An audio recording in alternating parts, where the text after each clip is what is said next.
I love you. কি দেখা? আশ্চর্য, আমি তাকে কি দেখে ভালোবাসি সেটা আপনাকে বলবো কেন? আপনি কে?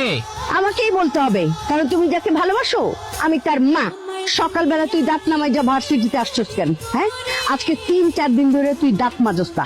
আর কয়দিন তুই দাঁত নামাই যা থাকবে? হ্যাঁ, দুর্গন্ধ মুখের মধ্যে তোর। সি শিলা, তুমি 3-4 দিন দাঁত ব্রাশ করো না? I hate you. ছেলের সামনে তুমি আমাকে এইভাবে অপমান করলা। তুমি আমার মা না শত্রু? প্রায় দাঁত ফালাই দিব। তোকে বলছি না, বিয়ের আগে কোনো ছেলের সাথে কথা বলবি না, প্রেম করবি না। আমার ফ্যানটা বন্ধ করছো কেন? প্রত্যেকদিন সকালবেলা এসে ফ্যানটা বন্ধ করে দেয়, যে পর্দা টর্দা সবকিছু খুলে দিচ্ছে, আমার ঘুমটা ভাঙায় দিল। আমি একটু ঘুমাইছি, আমি কি শান্তি মতো একটু ঘুমাইতে পারবো না এই বাসায়? ওই, এত বেলা পর্যন্ত তুই কেন ঘুমাবি? সারা রাত কি তুই চুরি করছস? আরে চুরি করবো কেন? আমি সারা রাত পড়ছি, পড়তে পড়তে ফজরের আজান দিচ্ছে, এরপরে ঘুমাইছি। আমি ঘুমাইতে দাও না।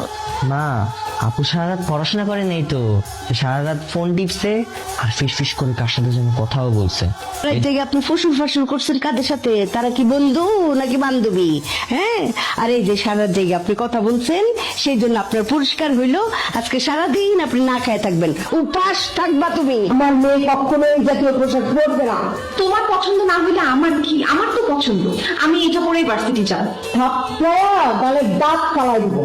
আমরা ফ্রেন্ডরা সবাই মিলে প্ল্যান করছি, আমরা ট্যুরে যাব কক্সবাজার, 2 দিন 3 রাত। তোকে কিন্তু আমাদের সাথে যেতেই হবে। যাইতে পারবো না তোর? আমি না বুঝি না, আমরা কোনো ট্যুর প্ল্যান করলে তুই সবার আগে না করে দেস। কি সমস্যা তোর? হ্যাঁ, তুই যাবি না কেন বল? জানিস না কি সমস্যা? আমার সব সমস্যা হচ্ছে আমার মা। আমার মা আমার দায়িত্ব দিবে না। আচ্ছা শিলা, তুই আমার একটা কথা বলতো, তুই কি এখনো ছোট বাচ্চা? তুই ভার্সিটিতে পড়স, তোর একটা স্বাধীনতা আছে, তুই যা মন চায় তাই করবি। তা না তুই তোর মার আঁচল ধরে বসে থাকস। আজ যদি এসে তোর এখানে দেখে, নির্ভুল কথা একদম ছুটাবে।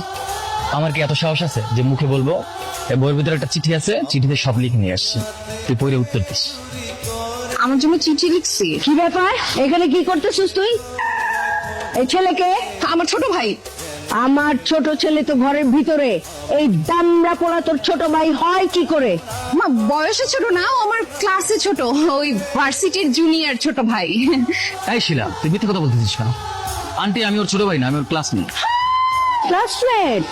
এখানে কি করতে আসছো? হ্যাঁ, এটা তো কোনো ক্লাস না, এখানে বেঞ্চ নাই, টেবিল নাই, কোনো টিচার নাই, এখানে কি তোমার দামড়া পোলা?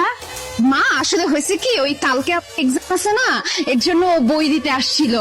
ও বাবা, বইয়ের মধ্যে দেখি আবার ডিম পাচ্ছে। এটা হচ্ছে আন্টির প্রেসক্রিপশন। হ্যাঁ, এটা ওষুধ। প্রেসক্রিপশনটা আমি দেখি, আমারও দরকার লাগতে পারে। আমার তো অনেক রোগ শোক, প্রেসক্রিপশন পড়ে দেখি আমার উপকার হয় কিনা। হ্যাঁ দেখি।